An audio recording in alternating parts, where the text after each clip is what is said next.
আজকে আমরা MS word Microsoft ওয়ার্ডের সম্পর্কে জানব। এটা বেসিক থেকে আমরা অ্যাডভান্সে ধীরে ধীরে করে আমরা শিখব।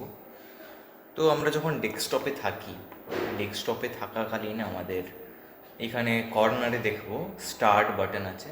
সেই স্টার্ট বাটনে আমরা ক্লিক করব। ক্লিক করার পর আমরা এখানে সার্চ করতে পারি MS word. MS word search করলে আমাদের সামনে ওয়ার্ডের যে লোগো সহ সেই সফটওয়্যারটা চলে আসবে এবং সেইখানে আমরা ক্লিক করব। ক্লিক করার পর আমাদের যে সফটওয়্যারটা লোড হবে এবং ওপেন হয়ে যাবে। এটাই হচ্ছে এমএস ওয়ার্ডের ফার্স্ট ওভারভিউ বলতে পারো, বা তোমরা বলতে পারো হোম প্যানেল বলতে পারো। এইখান থেকে আমরা অনেক কিছু জিনিস করতে পারি, যার মধ্যে হচ্ছে আমরা এখানে কতগুলো টেমপ্লেট আছে দেখতে পাচ্ছ। Welcome to word, insert your first table. তো এরকম অনেকগুলো টেমপ্লেটস রয়েছে। এগুলো আমরা দেখবো কোথা থেকে? এখানে দেখো কর্নারে মোর টেমপ্লেটস বলে একটা কথা লেখা রয়েছে। যদি আমি এখানে ক্লিক করি তাহলে আমাকে কি করবে, অনেকগুলো যে টেমপ্লেটস রয়েছে সেগুলোতে নিয়ে আসে। সিম্পলি আমি তোমাদেরকে মাইক্রোসফট ওয়ার্ডের একটা ছোট্ট পরিচিতি করিয়ে দিচ্ছি। এখানে দেখো গুড ইভিনিং বলে লেখা আসছে, এখানে একটা ব্ল্যাঙ্ক ডকুমেন্ট আছে। আমরা যখনই কোনো কিছু লিখি তখন আমরা ব্ল্যাঙ্ক ডকুমেন্টেই লিখি, তাই তো? আর টেমপ্লেটটা কি, আমাকে একটা সুন্দর একটা জিনিস তৈরি করে দেওয়া আছে। আমি কি করব, আমার প্রয়োজন অনুযায়ী সেই ডকুমেন্টে যাব এবং আমার যে জিনিসগুলো প্রয়োজন আছে সেইগুলোকে রিপ্লেস করে দেবো। ধরো একটা সাধারণ এক্সাম্পল আমরা নিচ্ছি। ধরো রেজুমে বা কভার লেটার। যারা চাকরির জন্য যাচ্ছে বা জবের জন্য অ্যাপ্লিকেশন করবে, তারা যদি রেজুমে লিখতে না পারছে ঠিকঠাক করে, তো তারা সিম্পলি কী করবে, এখানে আসবে। এখানে অনেকগুলো একগাদা টেমপ্লেট রয়েছে, যেইটা তার পছন্দ হবে বা তার সাথে ম্যাচ করছে তারা এখানে সিম্পলি ক্লিক করবে। যেরকম আমি একটা রেজুমে নিচ্ছি, ধরো এই রেজুমেটা ভালো লাগছে দেখতে। তো এইভাবে একটা রেজুমে থাকে, শুধু যেই জিনিসগুলো চাইছে ওখানে চেঞ্জেস করতে হবে, বাদ বাকি সব কাজ অটোমেটিক হয়ে যাবে। এতে কী হয়, সময় বাঁচে। কিন্তু আমরা যেহেতু মাইক্রোসফট ওয়ার্ড নতুন করে শিখছি, তাই কী করবো, আমরা শুরু থেকে শিখব। এখানে অনেক অপশানস রয়েছে, লাইক অ্যাকাউন্ট রয়েছে এবং অপশানস রয়েছে। যদি অপশানসে আসি তাহলে আমাদের সামনে অনেকগুলো সেটিংস খুলে যাবে। Display, proofing, save, language, accessibility, advance, customise ribbon, quick access toolbar, add-ins, trust centre. তো আমাদের সামনে অনেকগুলো অপশান খুলে যায়। আমরা কি করব, হোমে আমরা যেখানে ছিলাম সেখান থেকে আমরা যাব ব্ল্যাঙ্ক ডকুমেন্ট। ব্ল্যাঙ্ক ডকুমেন্টে ক্লিক করার পর দেখো আমাদের সামনে প্রথমেই এরকম একটা ইন্টারফেস চলে আসবে, যেখানে এখানে file, home, insert, draw, design, layout, references, mailings, reviews, views, help, Acrobat. তার পাশাপাশি আমাদের এখানে ছোট্ট একটা বক্সে বিভিন্ন রকমের টুলস রয়েছে। তো এগুলো কি এবং কিভাবে কাজ করে আমরা একটা একটা করে শিখব। তার আগে তোমাকে বলে দিই যে এই যে পার্টটাকে আমরা কি বলবো, রিবন বলবো। এই পার্টটাকে আমরা রিবন বলবো। ওকে, এই রিবনের দেখো এই যে হোম রয়েছে, ইনসার্ট রয়েছে, যখনই আমি ক্লিক করছি তখন বিভিন্ন রকমের নতুন নতুন টুল বেরিয়ে চলে আসছে, তাই না? প্রত্যেকের কাজ আলাদা। সেই ক্ষেত্রে দেখো এখানে হোমে যখন আমরা আছি, এখানে কী আছে, এটাকে কি বলে, ক্লিপবোর্ড। এখানে ক্লিপবোর্ড আছে, এখানে ফন্ট আছে, প্যারাগ্রাফ আছে, স্টাইল আছে, এডিটিং আছে, অ্যাডোব অ্যাক্রোবেট আছে, ভয়েস আছে, সেন্সিটিভিটি আছে, অ্যাডিয়েন্স আছে। তো প্রত্যেকটা কাজের জন্য আলাদা আলাদা গ্রুপিং করা আছে। যদি আমি ক্লিপবোর্ডে যাই, ক্লিপবোর্ডের কাজ কি, কপি, পেস্ট, কাট, তাই না, এইগুলো করা।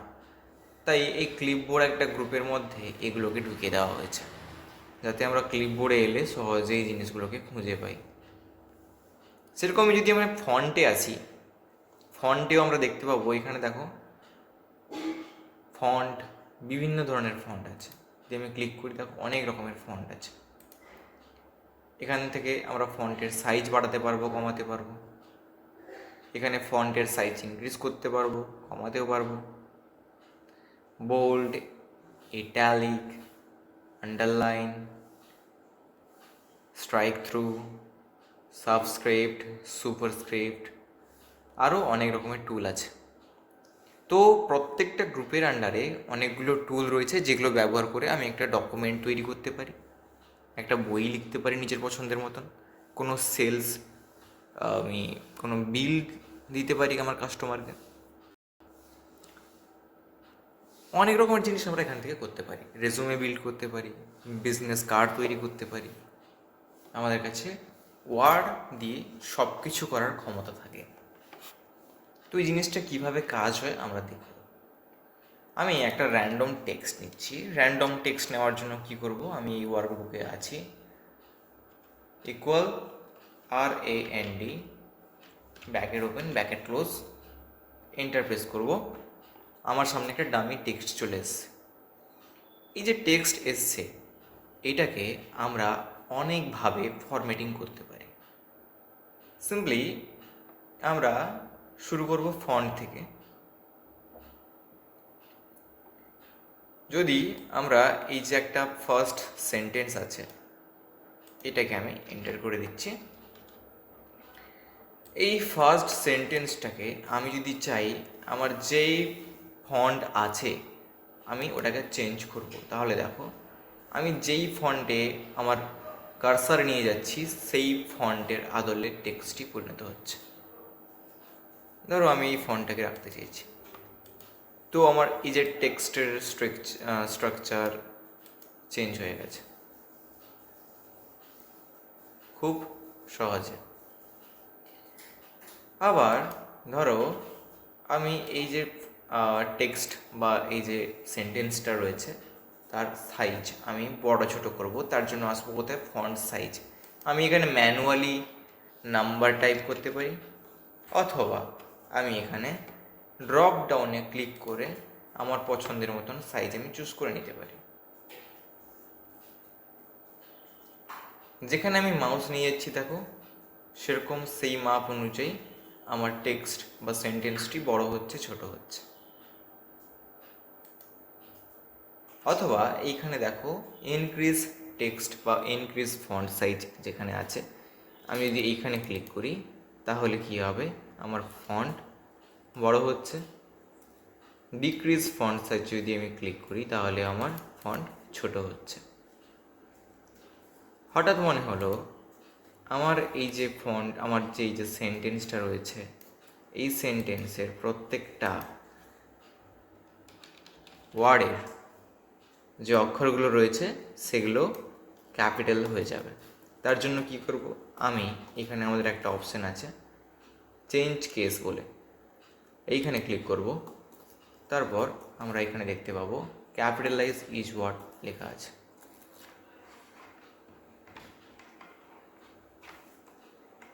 সিম্পলি আমি যদি এখানে ক্লিক করি দেখো আমাদের প্রত্যেকটা ওয়ার্ড কিন্তু ক্যাপিটাল হয়ে গেছে। আবার আমি যদি চাই এইখানে আমি সেন্টেন্স কেস করব, আমার একটা বাক্যের প্রথম অক্ষরটি শুধুমাত্র বড় হাতের হবে। এটা বোঝার জন্য সবথেকে বেস্ট উপায় হচ্ছে আমি পুরোটাকে সিলেক্ট করলাম এবং এখানে এসে আমি এটাকে সেন্টেন্স কেস করছি। দেখো ফুল স্টপের পরবর্তী যে ওয়ার্ডটি রয়েছে ফার্স্ট তার অক্ষরগুলো বড় হাতের হয়ে গেছে। আবার আমি যদি চাই এইটাকে টগল কেস করব, অথবা প্রত্যেকটা ওয়ার্ডের প্রথম অক্ষর ছোট হাতের হবে, তাহলে দেখো প্রত্যেকটা সেন্টেন্সের অক্ষর ছোট হাতের হবে প্রথম অক্ষরগুলো, তাহলে দেখো এটা কীভাবে কাজ করবে। টগল কেস এখানে দেখো ওয়াই, এখানে টি, তারপর এখানে সি, যেই কেসগুলো ছিল ওগুলো সব স্মল কেস হয়ে গেছে। আবার আমি যদি আপার কেস করি আপার কেস হয়ে যাবে। তো এখানে আমি এইভাবে আমার যে টেক্সটগুলো রয়েছে তার কেস চেঞ্জ করতে পারবো।